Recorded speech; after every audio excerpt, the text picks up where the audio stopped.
and to address the joint session of Congress.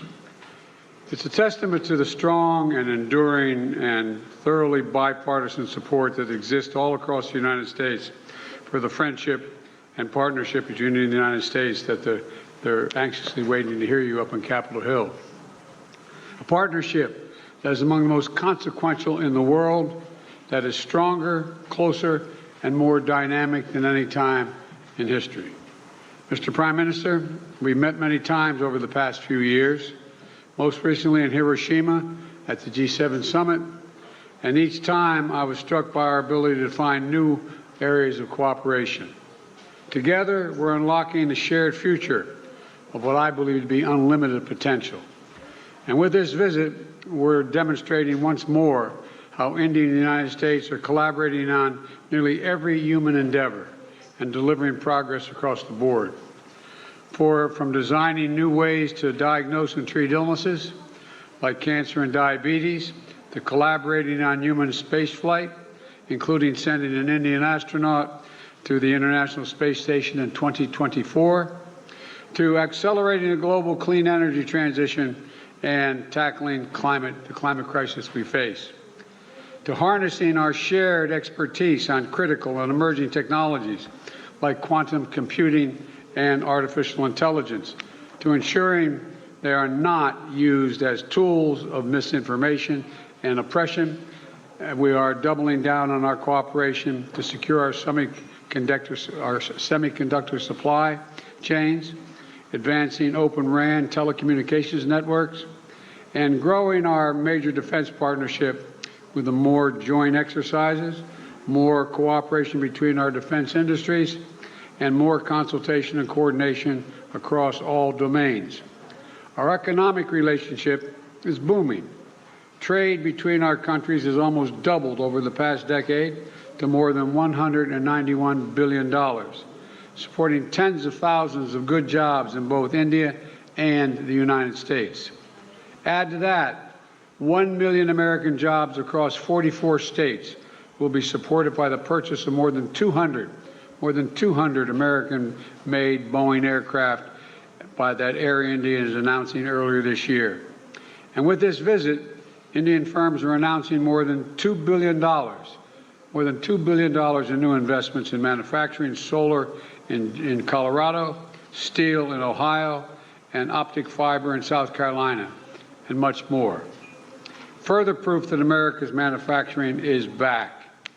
We're expanding educational exchanges for our students, building on the record 125,000 student visas for Indians to study in the United States we issued last year, and opening new consulates that's going to make it easier for our people to travel, work, and collaborate together. On the issues that matter most and that will define the future, our nations look to one another, including on critical regional and global issues. And today, we also talked about our shared efforts to mitigate the humanitarian tragedies unleashed by Russia's brutal war in Ukraine and to defend the core principles of the UN Charter's sovereignty and territorial integrity. We discussed our work through the Quad and how India and the United States, together with Australia and Japan, can ensure the vital Indo-Pacific region remains free, open, prosperous, and secure. Through our new I2U2 grouping with Israel and the UAE, we're building regional connections to the Middle East and spurring science-based solutions to global challenges like food security and clean energy. And this year, under India's leadership of the G20, we're putting sustainable development at the center of the agenda. We're delivering meaningful action on low and middle-income nations, including multilateral development bank reform, debt relief, and building resilient and equitable health systems. The bottom line is simple. We want people everywhere to have the opportunity to live in dignity. And let me close with this. Indians and Americans are both peoples who innovate and create, turn obstacles into opportunities, who find strength in community and family, and who cherish freedom and celebrate the democratic values of universal human rights, which face challenges around the world and in each of our countries. but which remain so vital to the success of each of our nations.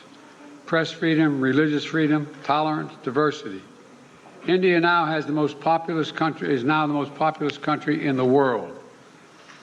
It's a democracy. We understand that it is the brilliance and the backbone of our people, as diverse and talents and traditions that make us strong as a nation. It's democracies that do that. We see that so clearly here in the United States, where a vibrant Indian American community of more than 4 million strong contributes every single day to the writing of the future of our nation. Indian Americans of every background and faith, representing the full diversity of India, are pursuing their American dream while maintaining deep connections for their Indian heritage and families. That makes us all stronger. That is a cornerstone of this essential partnership between India and the United States. And that is why I know the friendship between our nations is only going to grow as we face the future together. Mr. Prime Minister, the floor is yours.